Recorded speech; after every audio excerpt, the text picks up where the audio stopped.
그때 제자들이 예수께 나와 이르되 천국에서는 누가 크니까?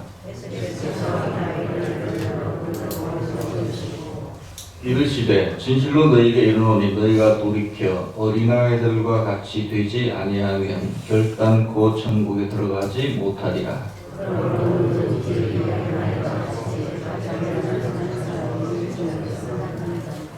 또 누구든지 내 이름으로 이런 어린아이 하나를 영접하면 곧 나를 영접함이니 10절 말씀을 다 같이 공독해 올려드립니다. 삼가 이 작은 자 중에 하나도 없이 여기지 말라. 너희에게 말하노니 그들의 천사들이 하늘에서 하늘에 계신 내 아버지의 얼굴을 항상 배우느니라. 아멘. 오늘은 어린이 주일입니다. 어린이 주일은 성경에 나타나 있는 절기는 아니지만 근세에 들어오면서 20세기 초반에 들어오면서 어린이에 대한 관심이 높아져서 그때부터 교회의 절기로 이렇게 보편화되었습니다. 미국에서 최초로 어린이 주일을 제정한 사람이 유니버셜리스트 제일교회는 레오날드 목사님이라는 분인데요. 1856년 그래서 미국에서 시작됐다는 것과 교회 이름이나 목사님 이름이 중요한 것이 아니라 1856년도 어린이 주일을 그러니까 어린이에 대한 관심을 가지고 교회에서 이렇게 제정한 데가 벌써 1856년도라는 이야기입니다. 그때 어린이들을 벌써 그때부터 우리 같으면 조선시대 한참 후반 아닙니까? 그때 벌써 어린이들을 그리스도인으로 훈련시켜야 되겠다. 관심을 가져야 되겠다. 이런 생각을 그때부터 했었고, 처음에 6월 둘째 주에 어린이 주일로 정했다고 합니다. 왜냐하면 그때가 꽃이 절개 만발해서 꽃 피는 거를 어린이 좀 비교해서 그때 날짜로 잡았나 봅니다. 그래서 그때는 어린이 주일이라고도 이야기했고 꽃주일이라고도 이야기를 했다고 합니다. 그 후에 이것이 이제 미국 전체로 퍼져서 6월 둘째 주를 어린이 주일로 이렇게 승인하게 되었고, 그러나 이 무렵 우리나라는 어린이에 대한 인식이 성숙되지 못했을 뿐만 아니라 나라가 있었기 때문에 어린이라는 호칭도 없었습니다. 없었대요 그때는. 그러다가 그나마 우리나라 그 선각자들이 계셔서 그 방정환 선생님, 마이송 선생님이 1922년 일본 동경에서 색동회를 조직해서 23년도 5월 1일을 어린이날로 정했다고 합니다.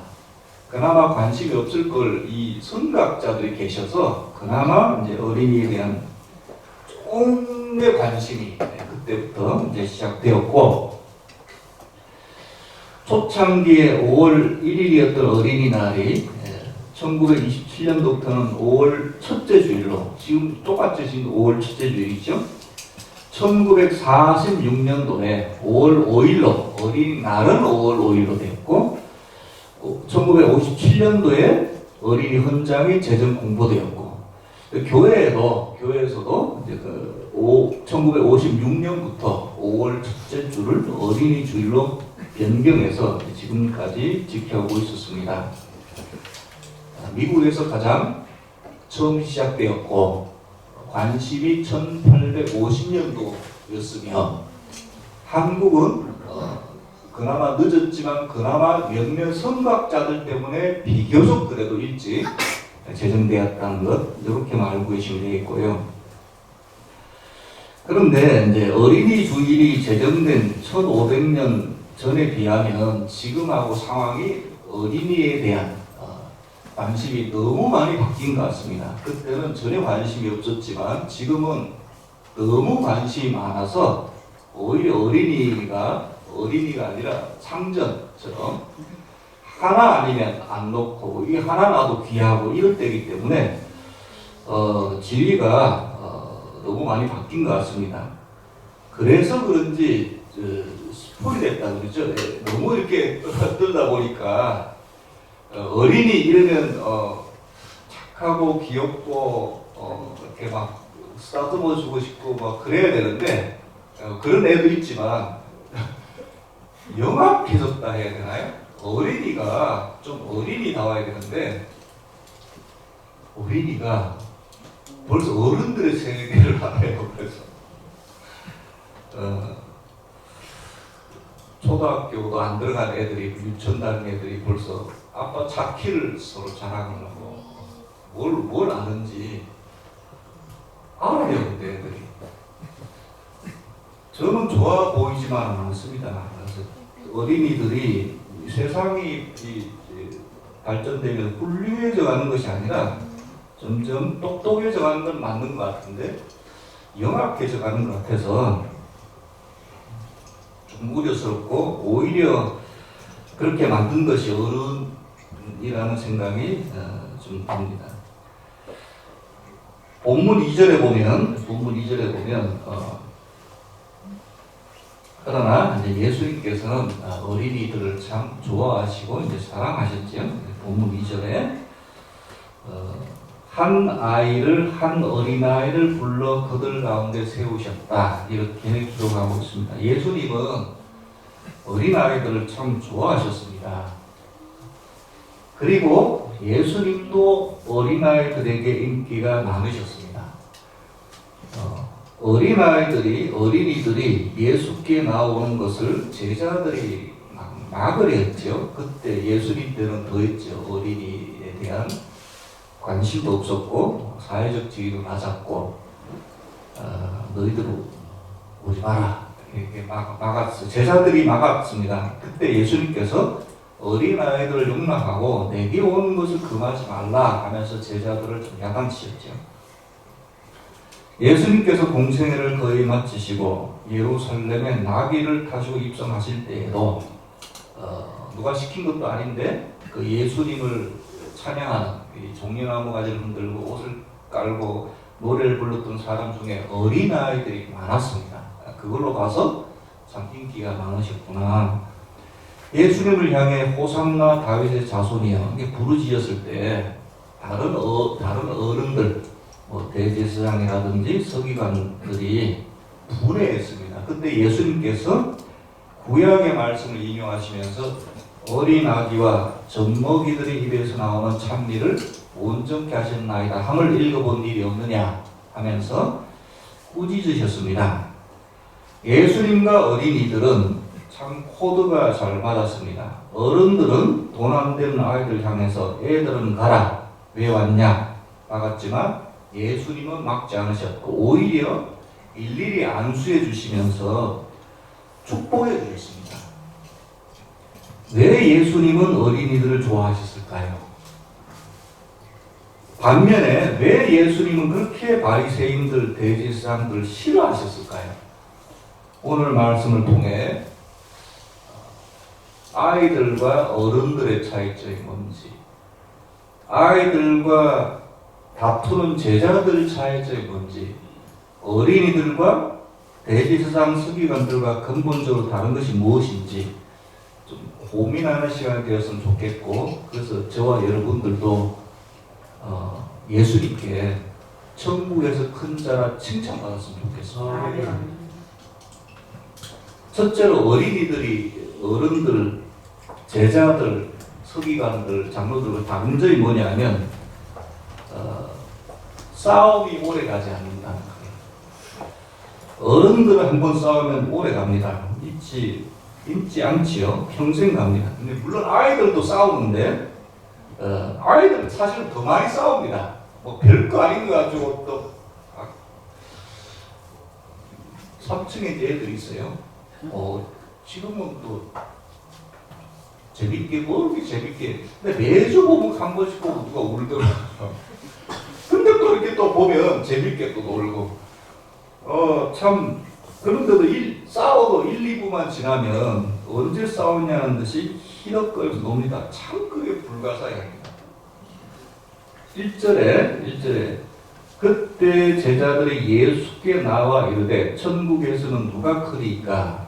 마태복음만 봐서는 제자들이 나와서 천국에서 관심이 있어 묻는가 보다 이렇게 생각할 수 있는데 사실은 그것이 아니라 병행구절, 같은 사건을 기록한 복음서가 4개잖아요.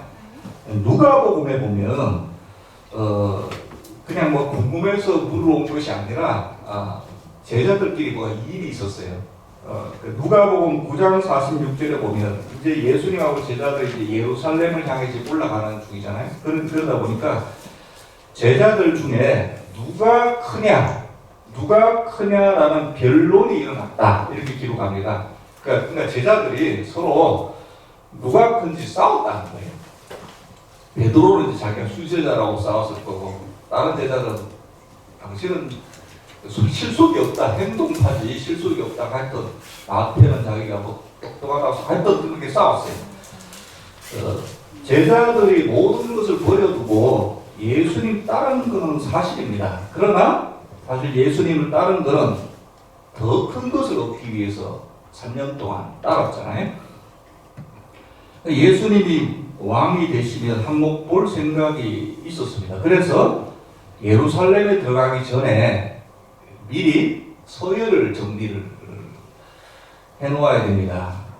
그 와중에 어떤 제자들의 어머니가 또 치맛바람을 일으켜가지고 모든 것이 이렇게 막 결부돼가지고 그 제자들끼리 누가 그냥 싸웠어요. 그 모습을 보시고 그게 이제 오늘 본문이거든요. 그 모습을 보시고 예수님께서 어린아이 하나를 데려다가 이 말씀을 하고 계신 겁니다. 3절에 이르되 진실로 너희에게 이르노니 너희가 돌이켜 어린아이들과 같이 되지 아니하면 결단코 천국에 들어가지 못하리라. 다투고 변론하는 제자들 앞에 어린이를 세운 다음에 실물 설교를 하는 것입니다. 그러니까 제자들이 다투고 싸웠으면 예수님께서 보시면 알잖아요. 왜 이렇게 이런 이야기를 질문을 하는지. 그냥 가만히 놔두면 교회를 세울 수가 없습니다. 교회가 부흥하고 확장되는 것은 누가 서로 잘난 제자들이 세우는 것이 아니거든요. 그래서 뭐 싸움, 다툼, 경쟁 이런 것을 통해서 교회를 다스릴 수 없다는 말씀입니다. 그래서 어린이를 이렇게 세워서 어린아이와 같지 않으면 천국에 못 들어간다. 핵심이 분명하죠. 어린이들은 싸워도 금방 잊어버리잖아요. 그래서 아마 어린이같이 되어라. 이 말 속에 그런 이미지가 있다고 생각합니다. 싸우지 말라는 말보다 싸워도 금방 화해하고 더 큰 것을 위해서, 대승적인 것을 위해서 내려놓아라. 이런 말씀 같아요. 우리 신앙인들도 싸우죠. 심지어 여러분 사도들도 싸웁니다. 그러나 길게 가면 안 됩니다. 여러분 초대교회 때 여러분 사도 바울과 사도 바나바가 대판 싸우셨어요.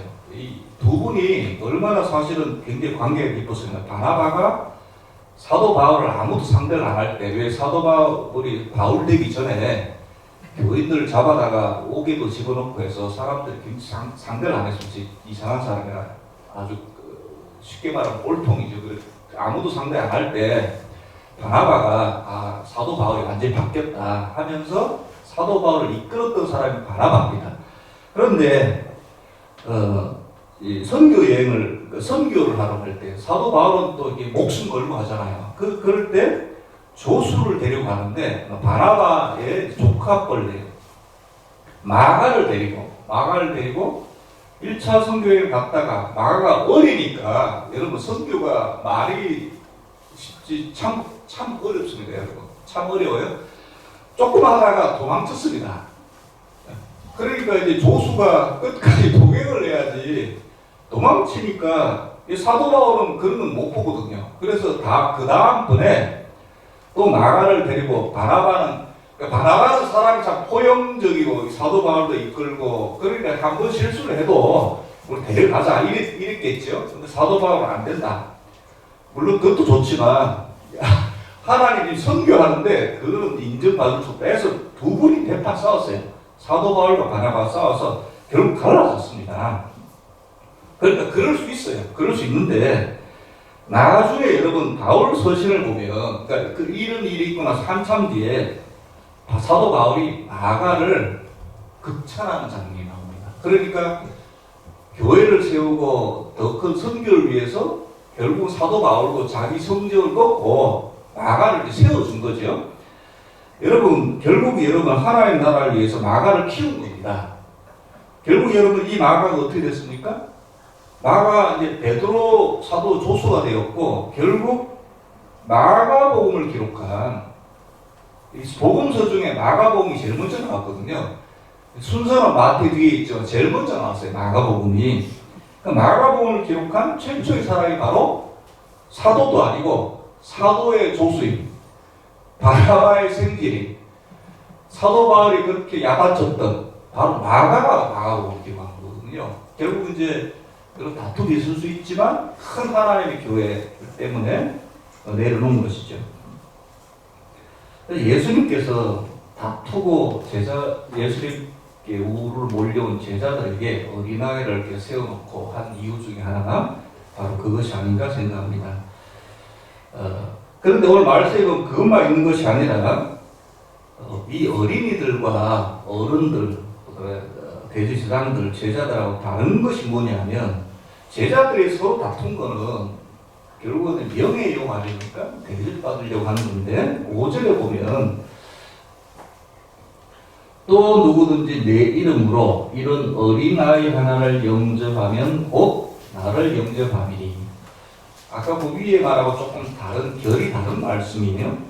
그러니까 이 말씀은 아무리 하찮은 사람이라도 여기에 5절에 이런 어린아이 하나를 영접한다 할 때 이 어린아이는 그 당시 이제 제대로 사람 취급 못 받은 어린아이를 영접해라는 이런 말씀이죠. 이 말씀은 아무리 하찮은 사람일지라도 잘 대접하면 예수님께서 기억해 주신다는 말씀입니다. 달리 말하면 이제 5절에 쓰인 이 어린아이 이미지는 대우받지 못한다, 약하다, 하찮게 여기지 않는다 이런 뜻으로 쓰였습니다. 그러니까 이제 어른들이 싸우는 이유, 경쟁하는 이유는 몇 가지 있죠. 대부분의 돈, 명예, 권력 때문에 싸우는 거 아닙니까? 제자들도 결국은 왜 다퉜어요? 더 큰 자리 차지하려고 다툰 거잖아요. 결국 예수님의 제자들도 누가 큰지를 다투었습니다. 근데 어린아이들에게는 그런 것이 없어요. 돈도 없고 명예나 권력도 없습니다. 그래서 여러분 이런 어린아이와 같이 이런 어린아이를 영접해야 할 때 이 어린아이는 아무 돈도 없고 명예도 없고 권력도 없는 사람. 근데 여러분 어린이뿐만 아니라 어른들이라도 이런 것이 없는 사람은 이 사회에서 대우를 받지 못하잖아요. 어린이뿐만 아니라 어린이는 당연히 그런 것이 없고 어른이지만 돈이 없거나 명예가 없거나 권력이 없으면 사회에서 여러분 대우를 못 받잖아요. 사회적 위치나 직업이 변변찮으면 알게 모르게 무시를 당합니다. 그것이 우리가 살고 있는 세상인데, 그러니까 예수님은 이런 어린이 혹은 이런 어린이 같은 처지의 사람들을 영접하라는 겁니다. 대접해 주라는 말이죠. 여러분 만약에 예수님께서 이 땅에 오셔서 교회를 순회를 하신다면 저마다 함께 대접해 드리려고 줄을 쫙 쓸 텐데, 근데 예수님께서 이런 어린아이 하나를 영접하면 이 말씀을 잘 기억해 주시기 바랍니다. 이런 어린아이 하나를 영접하면 곧 나를 주님을 영접하는 겁니다. 이 얼마나 귀한 말씀입니까? 여러분 이 말씀을 이 어린이 주일에 어린이 주일이지만 어린이뿐만 아니라 우리 영적 의미를 살려서 어린이 같은 사람들도 마찬가지죠. 그래서 여러분 우리 주변에 얼마든지 있잖아요. 어린이같이 사회적으로 대우받지 못하고 인정받지 못하고 가난한 사람들이 있으면 우리 대접도 하고, 여러분 말 한마디로 천냥빚을 하는 것은 섭섭한 게 많거든요. 쌓인 게 많아요. 말이죠. 한이 많아요. 지나가는 말이라도 한마디라도 부드러운 말, 힘내라는 말 한마디 하면 결국 그것이 대접하는 거죠. 영접하는 거란 말이죠. 그러면 누구를 영접하는 거라고요? 주님을 영접하는 겁니다. 아멘. 여러분, 이런 친구가 되었던 주변 사람들이 되었던 세상 사람들 참 마음 둘 곳이 없는 요즘같이 이렇게 막 속에 화를 담고 사는 이 세상에서 우리 성도들이 이런 어린아이 혹은 어린아이 같은 사람들을 잘 대우하면 주님을 대접하는 것이다. 주님께서 이렇게 말씀하고 있습니다. 아브라함이 이렇게 영접하다가 부지 중에 천사를 대접했다. 성경이 말씀하고 있습니다. 세 번째로 이 어린이들과 어른들이 다른 이 큰 이유 중에 하나가 어린이들은 연약합니다. 약하잖아요. 약해. 연약하다는 말은 부모가 필요한 존재라는 겁니다. 부모가 키워줄 사람이 필요하죠. 그래서 여러분 4절 말씀 한번 보세요. 그러므로 누구든지 이 어린아이와 같이 자기를 낮추는 사람이 천국에서 큰 자다. 이렇게 말씀합니다. 여러분, 자기를 낮춘다는 게 뭐죠? 어린이들은 자기를 낮추는 것이 아니라 그냥 낮습니다. 낮은 사람입니다. 그러니까 낮기 때문에 의존적이에요. 그래서 어린이들은 본능적으로 부모를 찾습니다. 엄마를 찾든지 부모님을 찾아야 돼. 낮기 때문에. 의존적이기 때문에. 그래서 여러분, 어린이들은 부모가 꼭 필요한 존재입니다. 그래서 여러분, 구약시대 3대 불쌍한 사람 중에 고아, 과부, 나그네가 꼭 들어있죠. 고아가 들어있어요. 왜? 부모가 없는 자가 고아잖아요. 의존적인데, 의존해야 되는데, 돌봐줄 사람이 필요한데 그런 부모가 없어요. 그러니까 불쌍하죠. 그래서 구약시대 3대 불쌍한 사람이 고아가 나그네. 그 중에 한 명이 바로 고아입니다. 그럼 여러분, 우리도 어찌 보면 하나님이 다 필요한 자녀들입니다. 일단 하나님 앞에는 우리도 어린이들이죠. 자녀들입니다. 어린이가 또 되어야 됩니다. 의존적이 되어야 된다는 거예요. 하나님을 의존하는 사람들. 자녀들의 다른 말은 어린이들이잖아요. 여러분, 저와 여러분들은 우리끼리는 어른이지만 하나님 앞에는 어린이들입니다. 부모가 필요하다는 거예요. 여러분, 그래서 우리가 매 순간 연약함을 고백하고 하나님께 나아가면 그것이 바로 어린이가 되는 것입니다.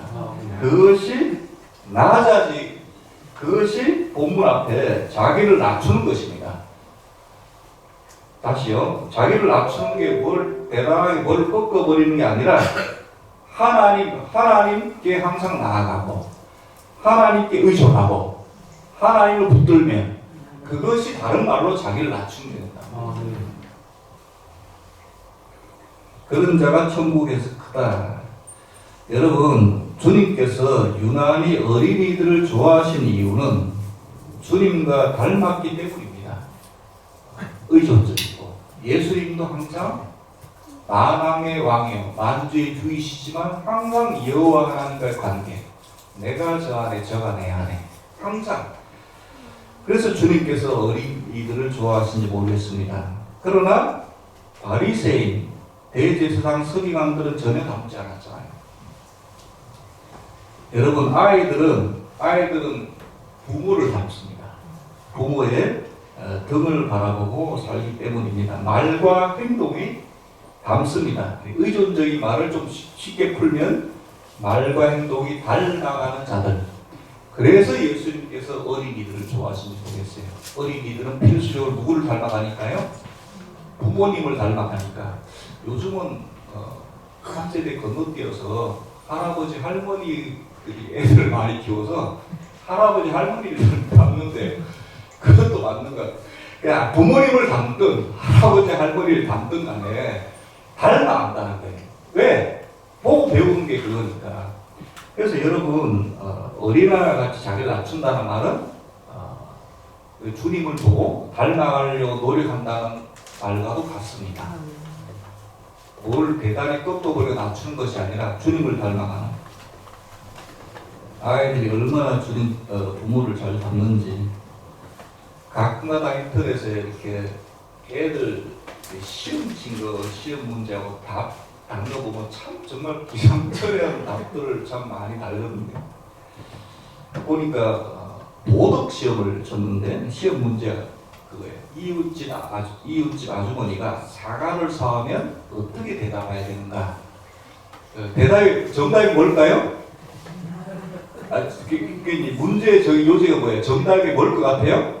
이웃집 아줌마가 사과를 사오면 어떻게 대답해야 되지요? 답이 뭐예요? 감사합니다. 혹은 고맙습니다. 그거를 원하는 건데, 얘가 답을 어떻게 답인지 아세요? 이런 거를 다. 엄마가 항상 그러니까, 그걸 다. 그러니까 이거를 정답을 줬대요. 엄마가 틀린 게 아니니까. 이런 게 참 많은데, 그 어린이들이 참 부모를 닮아요. 어린아이 같은 자기를 낮추는 사람이 천국의 큰 자다. 그 자기를 낮춘다는 게 뭐냐? 우리는 부모 의존적이라는 거죠. 부모가 꼭 필요한 자다. 그래서 우리도 주님 필요합니다. 주님 없으면 안 돼요. 그러면서 이제 주님 생각하면 닮아가는 그것이 바로 낮춰져가는 것이죠. 지금까지 이제 세 가지를 다시 한번 여기 정리를 하면요. 어린이들과 어른들, 제자들, 바리새인 장로들과 다른 점이 뭐냐 하면 싸우더라도 금방 화해한다는 것과 대우를 받지 못한다. 그래서 이런 어린이 같은 사람을 잘 영접해야 된다. 그 다음에 세 번째로 연약하다. 그래서 부모가 필요하다. 우리 역시 영적인 부모, 하나님이 꼭 필요한 존재들이다. 이것을 항상 고백하고 나가면 된다. 이렇게 좀 정리할 수 있겠습니다. 근데 이런 어린이 특성들 여러분 대부분 아시잖아요. 키우면 애들 여러분 주위에도 아이들이 있고 또 저와 여러분이 아이였던 적도 있습니다. 그런데도 이 메시지 우리가 알지만 실천하기 쉽지 않은 이유가 있어요. 좀 약간 근본적이고 어려운 문제를 좀 생각해 보고 싶은데요. 예수님의 제자들도 그랬어요. 이것이 비단 저와 그러니까 쉽게 말하면 내용은 다 알잖아요. 싸우더라도 금방 화해하고 대우받지 못하고. 그런데 우리는 대우받지 못하는 걸 못 참잖아요. 연약하고. 그래서 부모가 필요한데 우리는 독립적이고 의존적이지 않죠. 알지만 이 메시지대로 잘 이렇게 실천하지 못하는 이유는 결국 이 제자들과 같은 이유입니다. 이 제자들도 그랬으니까. 심지어 이 제자들이요 모든 거 다 던져버리고 예수님을 3년간 따라다니는 사람들이지만 참 극복하지 못한 점이 바로 이것입니다. 다시 1절로 한번 돌아볼까요? 예수님께 뭘 질문했습니까? 그때의 제자들이 예수께 나아 이르되 뭐라고요? 천국에서는 누가 크니까? 이렇게 질문했습니다. 천국에서는 누가 크니까? 근데 아까도 말씀드렸지만 제자들이 서로 누가 크냐 싸운 후에 예수님께 나와서 이제 질문한 것이죠. 그에 대해서 예수님은 3절에 어린아이들과 같이 되지 않으면 결단코 천국에 들어가지 못하리라. 4절에 자기를 낮추는 사람이 천국에서 큰 자니라. 이렇게 대답하셨습니다. 그러니까 제자들의 질문은 천국에서 누가 크냐라는 질문인데 예수님의 답은 이런 사람이 천국에서 크다가 아니라 어린아이와 같이 되지 않으면 천국에 못 들어간다. 아예. 그 다음에 자기를 낮추는 사람이 천국에서 큰 자다. 이렇게 대답하셨는데 제자들의 질문에 대한 예수님의 답변이 제자들의 예상하고는 정반대입니다. 정반대. 그 말은 뭐냐면 제자들이 생각하는 천국하고 예수님이 생각하는 천국이 다르다는 거예요.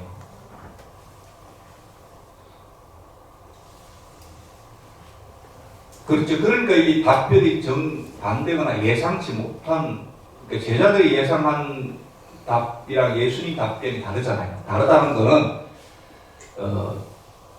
대답이 다르다는 건 질문 자체가 다르다는 거거든요. 그러니까 제자들이 생각하는 천국하고 예수님이 생각하는 천국이 좀 다르다요. 그래서 여러분 혹시 그래서 우리가 오늘 본문지 이 어린아이가 잘 되지 못하고 알지만 진짜 못하는 것이 혹시 우리가 생각하는 천국하고 성경에 말씀하는 천국이 좀 달라서 그런 거 아니냐 이거죠. 제자들이 생각하는 천국은 뭐죠? 제자들이 생각하는 천국은 아까 제가 다 배경 설명했잖아요. 제자들이 생각하는 천국은 뭐예요? 예수님이 다스리시는 왕국, 예수님이 왕이 되는 왕국이고 자기들은 예수님의 측근이니까 한 자리씩 차지하는 그런 곳이고 자기와 반대되는 원수들, 뭐 여기서 말하는 원수들은 대제사장이라든지 바리새인이라든지 이런 사람을 다 갈아 엎어버리고 그런 곳이 제자들이 생각하는 천국이죠. 맞습니까? 그렇게 생각하시지. 여러분, 그러니까 제자들이 예루살렘에 들어가기 전에 싸우는 거잖아요. 누가 크냐 하면서 물론 당연히 보스 왕은 예수님이고 그러니까 예수님을 3년간 모셨죠. 예수님이 왕으로서 다스리는 곳이 천국. 자기들은 예수님이 왕이 되니까 당연히 한 자리씩 차지할 수 있는 곳. 자기를 반대했던 원수들은 다 엎어버리고 새로운 세상을 여는 곳이 제자들이 생각하는 천국이냐, 그죠? 그러나 예수님께서 말씀하신 천국은 10절 말씀에 보면 여기 내가 생각하는 천국 이런 곳이다 이렇게 말씀은 안 하지만 그 말씀 속에 예수님이 생각하는 천국, 그 다음에 성경이 말하는 천국의 본질이 있습니다. 그 10절 말씀에 보면 알 수 있는데요. 10절 말씀에 말씀을 보시면서 잘 한번 보세요. 삼가 이 작은 자 중 하나도 업신여기지 말라. 아까 여기 이 누구든지 어린아이를 잘 대접하고 나를 영접한다. 이런 말씀 끝에 10절에 삼가 이 작은 자 중 하나라도 업신여기지 말라. 그 다음에 너희에게 말하노니 그들의 천사들이 하늘에서 하늘에 계신 내 아버지 얼굴을 항상 배우느니라. 이렇게 말씀을 좀 더 붙여주십니다. 이 구절의 핵심은 그거죠. 세상의 기준으로 봐서는 정말 연약하고 하찮고 아무 참 보잘것없어 보이지만 하나님은 천사, 수호 천사를 보내서라도 항상 지켜주시고 보호해주신다는 그 말씀이잖아요. 핵심은 그거든요. 말씀의 핵심은 여기서 예수님은 좀 신비로운 영적 세계 일면을 소개하고 있는데 바로 수호 천사 개념입니다. 그죠? 10절만 다시 보시면 그들의 천사들이 그러니까 우리 눈으로 봐서 하찮고 참 보잘것없고 어린아이 같고 하지만 그들의 천사들이 있다는 거예요. 그리고 하늘에서 하늘에 계신 하나님 얼굴을 항상 배워붙는다 이렇게 말씀하고 있습니다.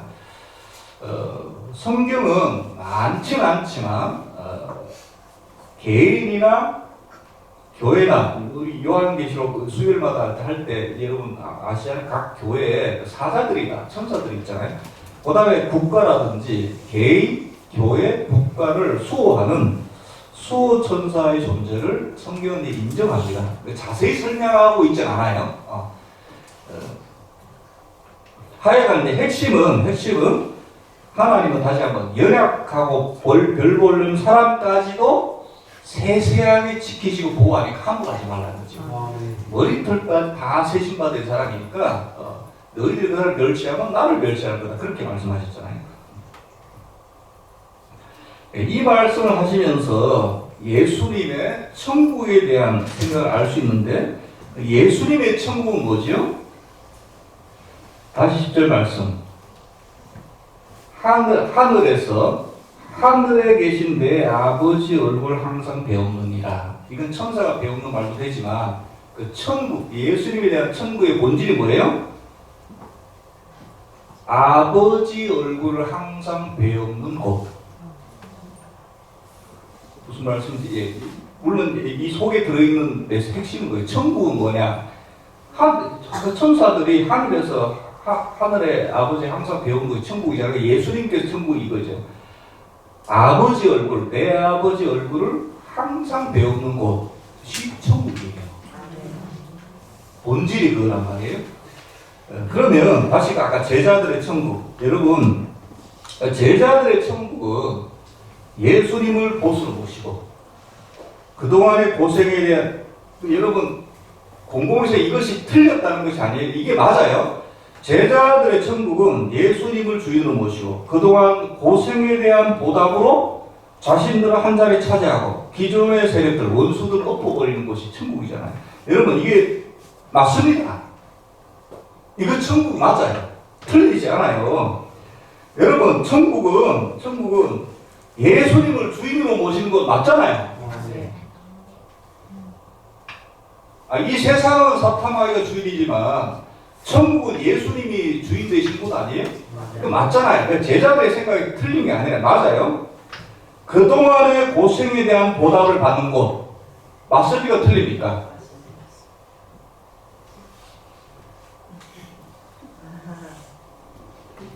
상급 받기 싫으세요? 아니 천국이 뭐예요? 우리가 그동안에 여러분 왜 참고 있나 하면서 세상 사람처럼 안 사는 게 뭐예요? 하나님 자녀답게 사는 게 뭐죠? 천국이 뭐예요? 그동안 고생에 대해서 보상을 받는 거. 보상 이러니까 좀 천해 보입니까? 아니에요. 면류관을 받으시잖아요. 상급을 받잖아요. 맞아요. 그거 그렇게 주님께서 말씀하셨어요. 그 다음에 기존의 세력들, 원수들이 엎어지는 곳 맞습니까? 틀립니까? 맞아요. 여러분 그때가 되면, 천국할 때가 되면 원수들을 사탄마귀가 다 밟히잖아요. 맞습니다. 이런 것이 천국이에요.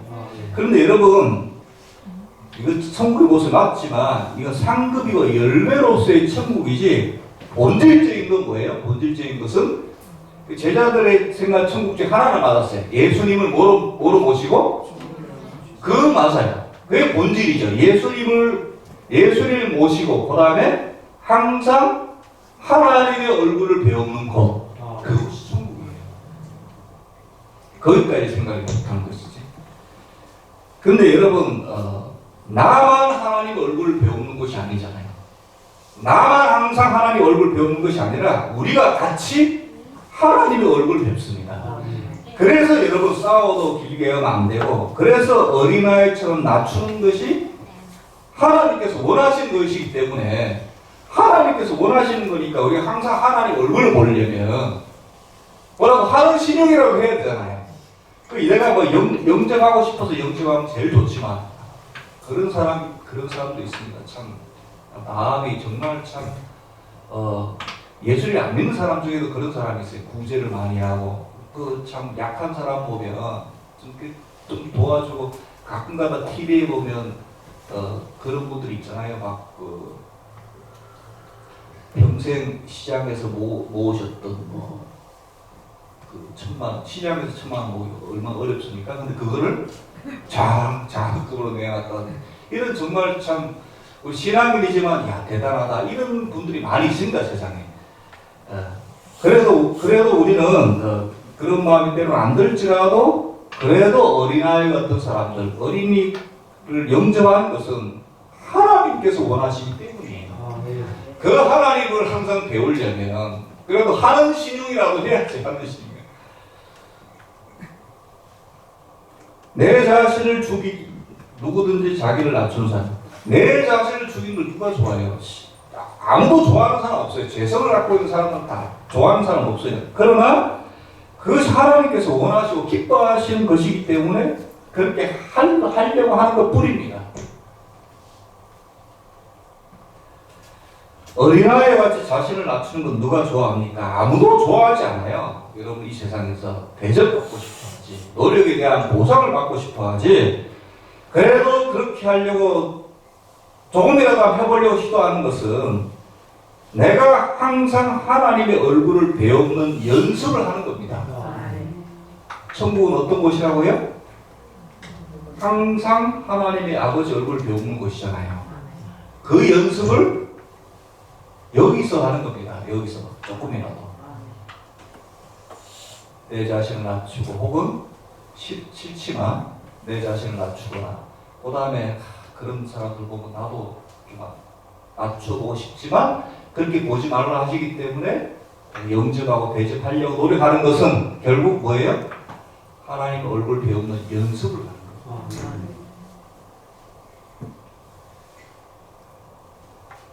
여러분, 예수님께서 산상수훈에서 팔복에 대해서 말씀하셨는데 전부 다 어린이 혹은 어린이 되는 것과 관계가 있습니다. 연결이 되어 있어요. 한번 찾아보겠습니다. 마태복음 5장 3절 이하에, 같은 마태복음인데 5장 3절 이하에 보면, 다시 오늘 어린이에 대해서 싸우더라도 길게 가지 않고 어린이 같은 사람을 영접하고 대접하고, 그 다음에 내 자신을 낮추고, 이렇게 세 가지 말씀드렸잖아요. 팔복 보시면 여기 8가지를 다 도구로 말씀하시는데 관계가 있습니다. 심령이 가난한 자는 내 자신을 낮추거나 어쩔 수 없이 낮아지면 심령이 가난해지고 애통해져요. 4절에도 애통하는 자는 복이 있다고 했잖아요. 여러분, 심령이 가난하거나 애통해지는 거는요, 내 자신이 이 세상에서 대접받지 못하고 돈이 없거나 아니면 권력이 없어서 어쩔 수 없이 이렇게 밀려나서 이렇게 되면 애통해져요. 슬퍼져요. 세상에서 대접받지 못해요. 그러면 여러분, 이것이 심령이 가난해지는 것이고 이것이 애통해지는 거예요. 근데 그것이 어린아이 같이 낮아지는 거예요. 근데 그것이 예수님은 저주가 아니라 뭐라고 말씀하세요? 복이라고 말씀하시는 거예요. 쉬운 메시지 아닙니까? 여러분, 왜 이것을 복이라고 이야기하는지 우리가 평생 고민하고 생각해봐야 될 말씀이, 그 다음에 5절 말씀, 온유한 자는 복이 있나니, 어린이들이 자기를 낮추는 것. 그 다음에 6절에 의에 줄이고 목마른 자는 복이 있다. 이 세상에서 이 세상을 그렇게 만들려고 노력하다 보면 의에 줄이고 목말라지고, 그 다음에 10절에 의를 위하여 박해를 받은 자는, 이 세상에 그런 자들 적대하고 내가 그렇게 살려면 핍박과, 세상은 그렇지 않으니까 핍박과 박해가 따라와요. 긍휼히 여기는, 7절에 긍휼히 여기는 자는 복이 있나니, 이건 이제 어린이 같은 자들을 대접해 주려면 긍휼한 마음이 생기게 되겠죠. 8절에 마음이 청결한 자는 복이 있나니, 화평케 하는 자는 복이 있나니, 싸워도 길게 가지 않고 화평하는 자. 그러니까 여러분, 이 팔복과 오늘 메시지가 다 관계가 있습니다. 연결이 다 있어요. 왜 예수님께서 그 어린이를 좋아하시는지, 어린이 같은 자를 좋아하시는지, 왜 이런 겉으로 보기에는 애통하는 자, 심령이 가난한 자, 의를 위하여 박해를 받은 자, 자기 손에 갖고 해도 왜 이런 자를 복이 있다고 하시는지 다 관계가 있는 말씀입니다. 말씀 여러분 정리하겠습니다. 여러분, 오늘은 어린이 주일이지만 사실 우리 모두가 하나님 앞에 어린이같이 연약한 자들입니다. 여러분, 하나님 바라보면 천국을 소유하시는 저와 여러분 되시기 바랍니다. 천국에서는 누가 큽니까? 항상 아버지를 배우는 자가 큽니다. 좀 쉽게 말해서요, 부모님께 누가 효자입니까? 항상 부모님을 배우는 자가 효자 아닙니까? 같아요. 하나님을 항상 배우려고 노력하는, 그리하여 아버지를 닮아가는 저와 여러분들 다 되시기를 소원합니다. 기도드리겠습니다. 천국에서 누가 크냐 하는 제자들의 질문에 예수님은 어린아이 같이 자기를 낮추고 어린아이를 영접하며 항상 하나님을 배우는 자라고 말씀하셨습니다. 우리가 하나님 아버지, 세상에서 어떠한 세상을 이기려고 하고 세상에 대접받으려고 하고 밀려나지 않기 위하여 노력하다가 우리 마음이 피곤해지고 우리 마음이 딱딱해지고 우리 마음이 강팍해져가는 이 세상에 하나님 이 말씀이 우리 하나의 길을 알려줄 수 있도록 인도하여 주소서. 이 하나님 말씀 지키다가 주님 말씀 지키다가 때로 애통해지고 때로는 가난해질지라도 그것이 복이라고 말씀하셨사오니 그 말씀에 의지하며 하나님 아버지 저들 세상나가 살아갈 때에 하나님 저희들을 지켜주시고 하나님 어린이들을 그냥 길가에 내버려 두시지 않으시잖아요. 하나님 항상 지켜주시고 보호해 주시지 않습니까? 저들 마찬가지입니다. 하나님의 다 자녀들 아닙니까? 하나님 붙들어 주시고 인도하여 주시고 보호하여 주시옵시며 수호 천사를 다 보내주셔서 하나님께서 항상 그 천사들이 하나님 앞에 배운다 하셨사오니 그 말씀대로 저들 붙들어 주시고 어려울 때마다 재난 가운데 빠질 때마다 지켜주시고 보호하여 주시옵소서. 예수 그리스도 이름으로 기도드려 싸움나이다. 아멘.